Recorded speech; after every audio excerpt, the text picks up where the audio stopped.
Hello everyone, very good morning. और आज मैं आपको जो समझाने वाला हूँ आज मार्केट थियरी के बारे में, उसके बाद शायद आपको किसी पर डिपेंड रहने की जरूरत नहीं पड़ेगी, जो मेरे पिछले वीडियोस में मैं करता आ रहा हूँ। बट यहाँ पे आपको एक सिंपल चीज समझाने की कोशिश करूंगा, जो आप जो मिस्टेक्स कर रहे हो करंटली, वो ऑलमोस्ट बंद हो जाएगी।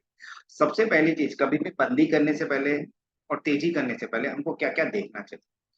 तो लाइफ में एक चीज इंपॉर्टेंट है, अंडरस्टैंडिंग। ठीक है, तो ये हम लाइफ में अच्छी तरीके से ग्रो कर सकते हैं। दूसरा है एडजस्टमेंट। ठीक है, अंडरस्टैंडिंग और एडजस्टमेंट होगा तो ही हम लाइफ में एक स्टेबल हिसाब से जी पाएंगे। तो मार्केट में भी यही दो थियरी काम आती है, अंडरस्टैंडिंग और एडजस्टमेंट। ठीक है, तो मैं अंडरस्टैंडिंग की क्यों बात कर रहा हूँ, आपको मार्केट ब्रेथ का अंडरस्टैंडिंग बहुत ही डीपली होना चाहिए। दूसरा, अंडरस्टैंड एडजस्टमेंट। एडजस्टमेंट मतलब मार्केट कंडीशन के हिसाब से एडजस्ट करना सीखो। क्योंकि आपको लग रहा है मार्केट नीचे आएगा, इसलिए मार्केट नीचे नहीं आएगा। एक्चुअल क्या मार्केट का स्ट्रक्चर है नीचे आने लायक, तो ही मार्केट नीचे आएगा। ठीक है, तो डेटा बहुत इंपॉर्टेंट है देखने के लिए, बट आपको स्ट्रक्चर भी समझना है। तो जो लोग खाली विक्स और पीसीआर को देख के मंदी और तेजी का डिसीजन ले लेते हैं, ये उनके लिए भी एक चीज है। हाँ, ये डेटा परफेक्ट हो सकता है, बट मार्केट स्ट्रक्चर में जो स्टॉक्स हैं, उनकी भी एक भाषा होती है कि क्या मैं नीचे जा रहा हूँ, क्या मैं ऊपर जा रहा हूँ, वो भी समझने की जरूरत है। तो जब भी हम किसी भी इंडाइसेस में ट्रेड लेते हैं, जैसे निफ्टी में, बैंक निफ्टी में, तो बेशक आपको इंडेक्स में पीसीआर और विक्स देखना ही देखना है, बट स्टॉक्स में भी पीसीआर देखना है। जब भी पीसीआर स्टॉक का 0.5 से 0.7 0.8 के अंदर हो, तो आपको स्टॉक को बिंदास बाई करना है, कुछ डर रखने की जरूरत नहीं है। ठीक है, टेक्निकल पैरामीटर्स थोड़े बहुत वीक हो सकते हैं, थोड़े बहुत स्ट्रांग हो सकते हैं, बट पीसीआर उतना वीक वीक नहीं होता है, तो आपको वो देखना पड़ेगा। ठीक है, और एक चीज, स्टॉक्स का अलग से थियरी है और इंडेक्स ऑप्शन का अलग थियरी। इंडेक्स ऑप्शन बहुत ही कॉम्प्लेक्स चीज है, आपको उसको बहुत ही ध्यान से समझना पड़ेगा। ठीक है, तो जब भी आप इंडेक्स ऑप्शन में काम करते हो, तो पीसीआर और विक्स दोनों का डेटा देखना है। और पीसीआर और विक्स का डेटा मंथली बेसिस पे निकलता है। अगर आपको वीकली बेसिस पे ट्रेड करना है, तो in the money at the money के पीसीआर के डेटा कैलकुलेट करना सीख जाओ।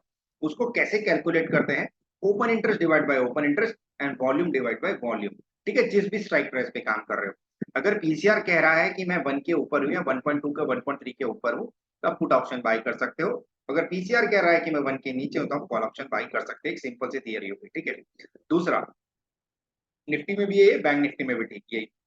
अब अभी आपको लग रहा है कि मुझे स्टॉक में काम करना है, तो स्टॉक में काम करने के लिए आपको करना क्या है। स्टॉक में काम करने के लिए उसमें तो कोई वीकली आता ही नहीं है, उसमें सीधा मंथली आता है। तो जब भी आपको डेली बेसिस पे या तो मंथली बेसिस पे पीसीआर स्टॉक्स के सही लग रहे हैं, तो आप उसको बिना डरे बाय करो।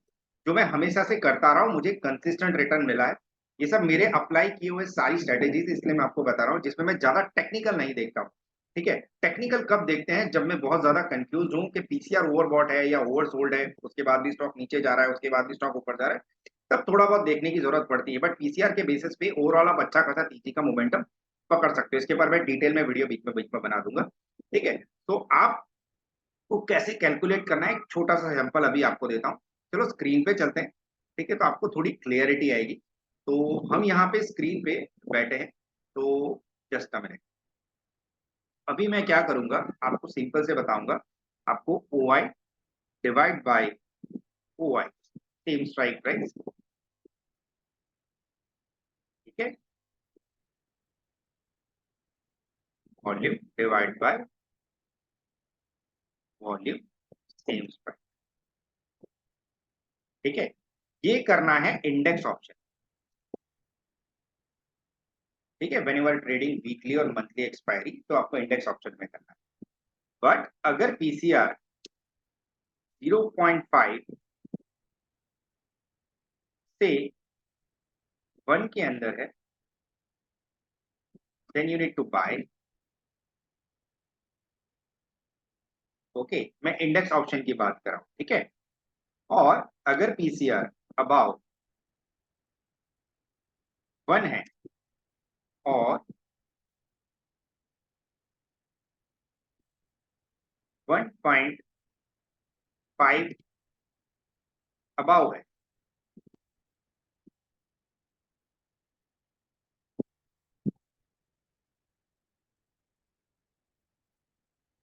then you need to wait. Okay, then you need to wait और आप उसको सेल भी कर सकते हो। तो यू कैन बाय तो पुट ऑप्शन। मोटा मोटी ये जो डायरेक्शनल ट्रेड है उसके लिए इंडेक्स ऑप्शन में इतना सिंपल थियरी अप्लाई करना है, और आपको देखना है आरएसआई ओवरबॉट है ओवरसोल्ड है, एक छोटा सा लीडिंग इंडिकेटर है आरएसआई। तो आरएसआई के साथ आप पीसीआर को विक्स को कंपेयर करके ट्रेड सेटअप बहुत अच्छा बना सकते हो। एक एक सिंपल थियरी हो गई समझने के लिए। Part number 2, now about stocks.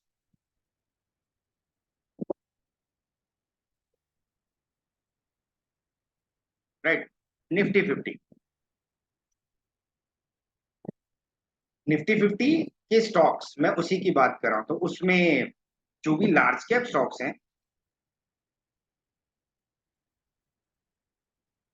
ठीक है, उसके अंदर अगर पीसीआर आपको 0.5 0.7 0.6 दिख रहा है तो आप उसमें बिंदास बाय करो और बैठे रहो, जितना डीप मिलता है उतना बाय करो और मोमेंटम को प्ले करो। अच्छे खासे पैसे मिल जाएंगे, हाथ जोड़ के बोलता हूँ आपको, ठीक है। उसमें कुछ टेक्निकल देखने की जरूरत नहीं है। और एक चीज, अगर ये थियरी आपको सिंपल और अच्छी लग रही है तो आप इसको अप्लाई करना। और जिसने चैनल लाइक शेयर और सब्सक्राइब नहीं किया है, मैं इतनी मेहनत से आप लोगों के लिए कर रहा हूँ, और मैंने चैनल अभी ऑलमोस्ट मोनेटाइज जो है वो हटा दिया, तो मुझे इससे कुछ अर्निंग उतना नहीं हो रहा है ऑनेस्टली, ठीक है। तो whatever the point I am trying to guide peoples के whatever mistakes they are doing in the trading, वो बंद हो जाए। तो एक सिंपल तरीके से अगर आपको डेटा समझ में आ रहे हैं तो आप बिंदास बाई करो। और इसका भी पीसीआर 0.5 टू 1 बिलो है, तो आप बाय इनिशिएट करो। आप इसमें स्टॉक किक ऑप्शन भी बाय कर सकते हो। It is a very good and convenient tool, ठीक है। Stock option TE and PE कब बाय करना है भाई, आपको बताया मैंने। पी आप तब बाय करो जब पीसीआर 1 के अबाउ है, ठीक है। तो एक मैं यहाँ लिख देता हूँ, नहीं तो आप फिर बोलोगे ये क्लियर नहीं किया। PE above 1, okay. तो ये कि सिंपल सी थियरी हो गई। आपको मार्केट का स्ट्रक्चर समझना है तो कुछ इस तरीके से आप समझ सकते हो, ठीक है। ये डेटा के हिसाब से। अभी और एक थियरी आपको मैं समझा रहा हूँ। अभी चलो ये तो पीसीआर और विक्स के बारे में मैंने आपको बता दिया, ठीक है। और विक्स, चलो विक्स के बारे में भी बता देता हूँ, कुछ ज्यादा बड़ी बात नहीं है। विक्स आपको कब बाय करना है, इंडेक्स ऑप्शन। विक्स में क्या होता है, it is volatility based index based on option prices और monthly roll over data, monthly data option के, कॉल और पुट के। तो विक्स जब भी आपको अबाउट 2% या 5% प्लस दिखे, ठीक है, तो आपको निफ्टी में सराउंडराइज करना है, ठीक है, आपको पैसे मिलें, ठीक है। और बाय एंड भी कर सकते हो। तो विक्स जब प्लस होता है तो आप वॉलेटिलिटी बहुत ज्यादा एक्सपेक्ट कर सकते हो, ऐसा मान के चलो। तो आपको कंगारू वाला मुंह मिलेगा, जिगजैग जिगजैग, ठीक है। और जब विक्स विक्स भाई साहब नेगेटिव होते हैं, जस्ट जब नेगेटिव होते हैं, ठीक है, नेगेटिव मतलब सेम -2% और 5%, ओके। तो आपको निफ्टी बाई साइड में रहना है, कुछ भी दिमाग दौड़ाए बिना, ठीक है। कुछ टेक्निकल देखने की जरूरत, कुछ भी। और आपका पोजीशन साइजिंग इतना ही रखो जितना आपको डाइजेस्ट हो सके। देखो ट्रेडिंग करने के दो तरीके, तीन तरीके हैं। या तो आप रिस्क रिवॉर्ड फॉलो करके ट्रेडिंग करो, फाइन, सबसे पहला स्टेज। दूसरा, या तो आप कैलकुलेशंस के बेस पे ट्रेडिंग करो, ठीक है। या तो आप इंडिकेटर के बेस पे ट्रेडिंग करो। इंडिकेटर मतलब इंडिकेटर कर बोल रहा है बाई करो तो मैं बाई करूंगा, इंडिकेटर बोल रहा है सेल करो तो मैं सेल करूंगा। ये तीन ही तरीके से आप ट्रेडिंग करियर अपना डेवलप कर सकते हो, इससे ज्यादा कुछ नहीं होता है बाहर, ठीक है। और आपका माइंडसेट दूसरे दूसरी चीजों में मत डालो, किसी भी एक चीज में मास्टरी करो। तो एक ब्रूसली की कहावत है कि हम, मेरे को उससे डर नहीं लगता तो ज्यादा ज्यादा काम करता है, मुझे उससे डर लगता है जो एक ही चीज को 10 बार करे, ठीक है। तो आप एक ही चीज को 10 बार 100 बार 1000 बार प्रैक्टिस करोगे ना, या तो डेटा के बेस पे या तो कैलकुलेशन के बेस पे इंडिकेटर के बेस पे, तो आपको एक अच्छी सी थियरी समझ में आएगी, ठीक है। तो आई होप आपको समझ में आ गया होगा और आप इसको अप्लाई करोगे अपनी लाइफ के अंदर और ट्रेडिंग के अंदर। Thank you very much, bye bye. जिसने चैनल लाइक शेयर और सब्सक्राइब नहीं किया है, मेहरबानी करके कर देना ताकि आपको कुछ प्रॉब्लम ना हो, ठीक है। Thank you.